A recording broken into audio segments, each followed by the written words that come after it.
حي على الفلاح.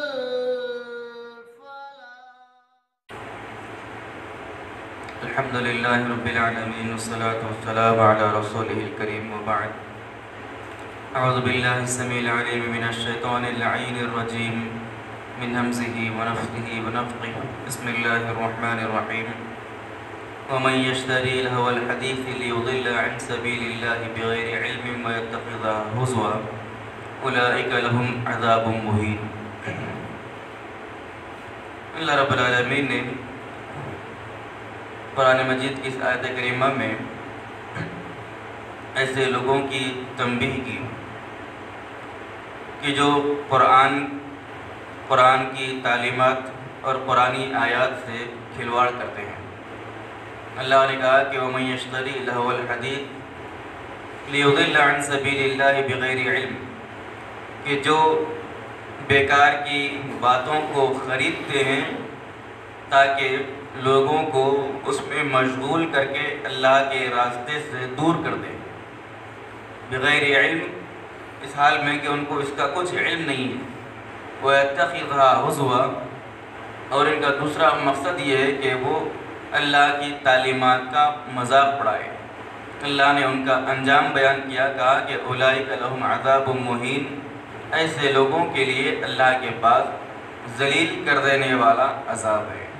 یعنی اس آیت کریمہ میں اللہ نے ایسے لوگوں کو عذاب کی دھمکی دی کہ جو اللہ کی کتاب قرآن مجید کی آیات کے مقابلے میں بیکار کی باتوں کو خریدتے ہیں اور بیکار کی باتوں میں لوگوں کو مشغول کرنا چاہتے ہیں. دراصل اللہ کے رسول صلی اللہ علیہ وسلم کے زمانے میں قریش مکہ، کفار مکہ، یہ بھی قرآن مجید کی تاثیر کے قائل تھے. ان کو بھی معلوم تھا کہ جو شخص ایک مرتبہ قرآن مجید کو سن لے گا وہ یقیناً اس کو مانے بغیر، اس پر ایمان لائے بغیر نہیں رہ سکے گا. تو قرآن اور قرآن کی آیات کی تاثیر اور اس کا اثر، اس کا اندازہ ان لوگوں کو تھا. لہذا لوگوں کو قرآن سے روکنے کے لیے اور اللہ کے نبی کی زبان سے قرآن کو لوگوں کو سننے کے روکنے کے لیے ان لوگوں نے ایک چال یہ چلی کہ گانے بجانے والی لونڈیوں کو خرید کر لے کے آئے. وہ لونڈیاں، ان کا کام ہی خالی گانا بجانا یہی کام تھا. جہاں جہاں اللہ کے نبی صلی اللہ علیہ وسلم جاتے، قرآن کی تلاوت کرتے، یہ لوگ اس لونڈیوں کو وہاں پر بیچتے اور وہ اللہ کے نبی کی قرآن کی تلاوت کے فوراً بعد یا تلاوت کے دوران وہ لونڈیاں گانے لگتے، بجانے لگتے. اور اس کا مقصد ان کا یہ تھا کہ لوگ اللہ کے نبی صلی اللہ علیہ وسلم کی زبان سے قرآن کو نہ سنیں، کیونکہ اگر قرآن کو سنیں گے تو قرآنی آیات کا اثر انسان کے دلوں پر ہوگا اور وہ ایمان لے کر آئیں گے.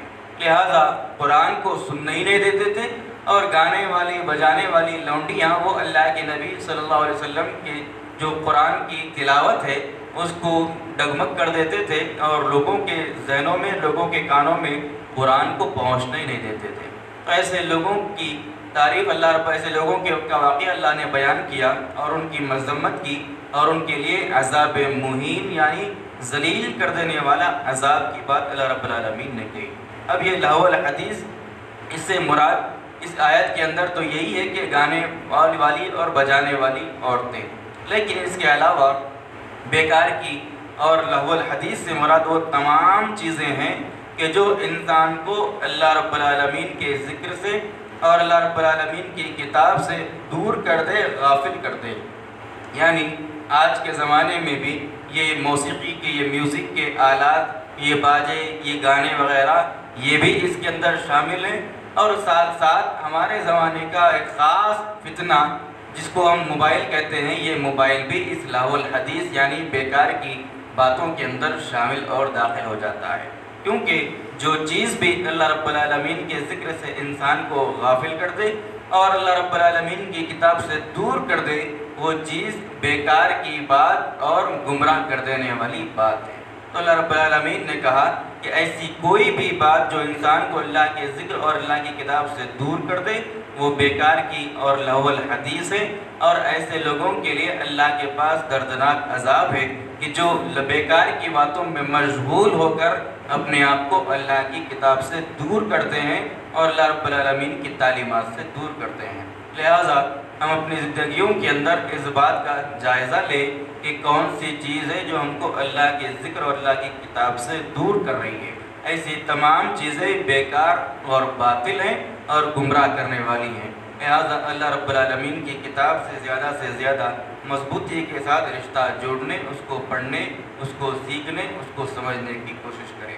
اللہ رب العالمین سے دعا ہے رب العالمین ہم تمام کو قرآن مجید کی آیات پر غور و فکر اور عمل کی توفیق عطا فرمائے، آمین۔ سبحانک اللہم و بحمدک، اشہد ان لا الہ الا انت، استغفرک۔